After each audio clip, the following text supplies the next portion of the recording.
Hey guys, this is Justin. Hello and welcome to another video. First of all, before we begin, I want to thank everyone who tuned in to my UFO video a couple of days ago. Very different for the channel, but I was incredibly heartened by your guys' response. So in the future, if there's something cool going on in the real world that I think you as my audience would be interested in, maybe we'll talk about it on the channel. The potential discovery of a room temperature superconductor, which has been the topic of some discussion lately, is one of those things, but I don't bring any knowledge to that whatsoever that you can't find on YouTube. Maybe I can find a physicist to come talk to you guys, especially if the research is replicated, but we'll see. Today, though, I want to talk about Ahsoka, and especially Ahsoka as it relates to the state of Star Wars right now. Now, I've been very clear since the first trailer dropped. I'm an Ahsoka apologist. This show, so far, I mean, it hasn't launched yet, can do no wrong. I've loved everything I've seen. The corny Heir to the Empire line, I thought it was great. The look of the sets, great. Hera's eyes, I mean, I'm not going to defend that one, but just generally, I've loved pretty much everything that we've got so far. I'm a huge Star Wars Rebels fan. I'm a huge Thrawn trilogy fan. So the melding of those two things I find to be very, very compelling. But I've got to say, I'm a little scared right now. I'm scared because if Ahsoka does poorly, I think the state of Star Wars as a brand is going to be in serious trouble. This is meant to be the, I guess, start of the bigger Mandoverse, as people have been calling it, the next stage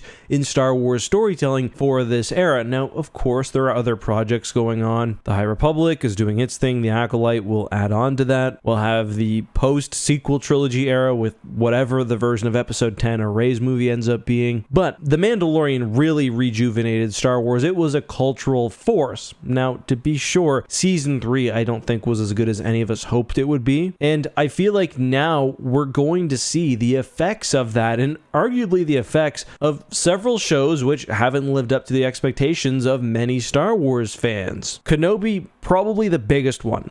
Amazingly high profile show. I'll just say from a YouTuber's perspective, I've never seen numbers like we got for Kenobi, at least outside of episodes 7 and 8. But I mean, it definitely feels like they dropped a ball. I'm not going to relitigate the issue, but the Kenobi show seemed like a slam dunk. I liked a lot of what they did, but it really missed in the details in my opinion. You could say the same for the Book of Boba Fett. I'm someone I think who liked that show more than the average person, but even for me, there were elements that I didn't like, especially the finale, which directly hurt the Mando Season 3. Interestingly though, it's not actually as much Star Wars that has me worried about the future of Star Wars, it's Marvel. I remember just the peak Marvel was at after Endgame and Infinity War. Endgame, although I'll admit I wasn't a massive fan, grossed the better part of $3 billion.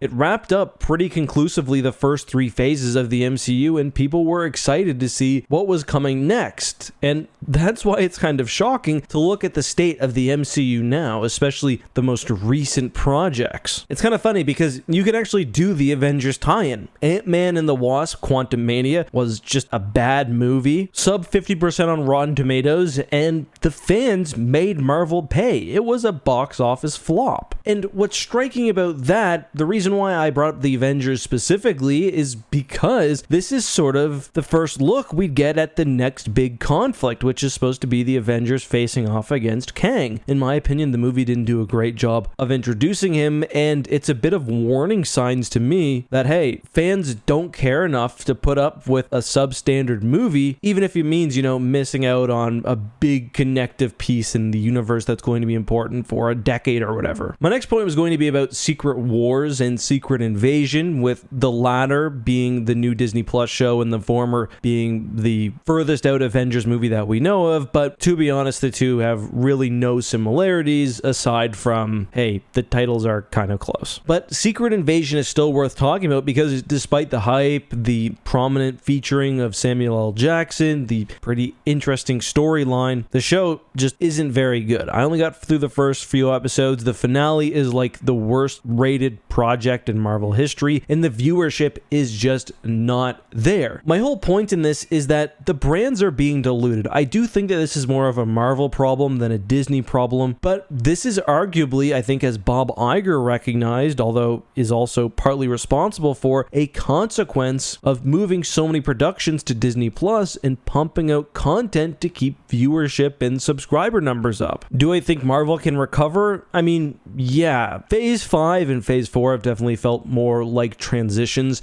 between the massive buildup of the first 3 phases and whatever will come next. They've sort of been digging deep into the pantheon of heroes outside of like the Guardians of the Galaxy movie, which did quite well. But I mean, I'm also looking at the television releases for Marvel. Secret Invasion, kind of a stinker. Loki Season 2, I guess we'll see. But it's just like, I see Agatha, Coven of Chaos. Is it shows like that which are really helping the Marvel brand, or is it making each individual release less of a spectacle? On a sort of tangent, I think The Dial of Destiny, the newest Indiana Jones movie, also proved that we're not in the era where people will see a new movie just because it has a familiar name or past entries which we loved. I personally think that's a bit of a shame. I think Dial of Destiny was pretty good, but clearly it didn't resonate even with past fans. Now, back to Star Wars, I think Ahsoka is going to be a really good measuring tool because we'll really see whether fans have been burned by bad experiences with past films and shows. You know, I talked about how Marvel is in a difficult spot. I do think they'll recover, as I said, but Star Wars doesn't have the benefit of having a huge endgame-like thing to cap off the previous phase. Episode 9 was no endgame. For me personally, as I said, I'm going to be there for Ahsoka. I'm excited. It's looking more and more, I mean, including the E-Wing right there, like a Star Wars show kind of tailored for me, but I'm having a really tough time getting a look at how the average fan feels. You guys should let me know down in the comments, but to be honest, even if you're watching my YouTube videos, you're probably not the average Disney Plus Star Wars enjoyer. There's going to be no Baby Yoda in this show to bring the mass sort of unparalleled meme power of The Mandalorian, so I really, really hope they nailed this one. This show needs to be good, and if it is, I really hope people tune in. So far, I think social media reaction has been pretty good. The trailers are being viewed well, but we honestly won't know until the episode airs. It's important that Ahsoka does well, not just for the future of the Disney Plus streaming program,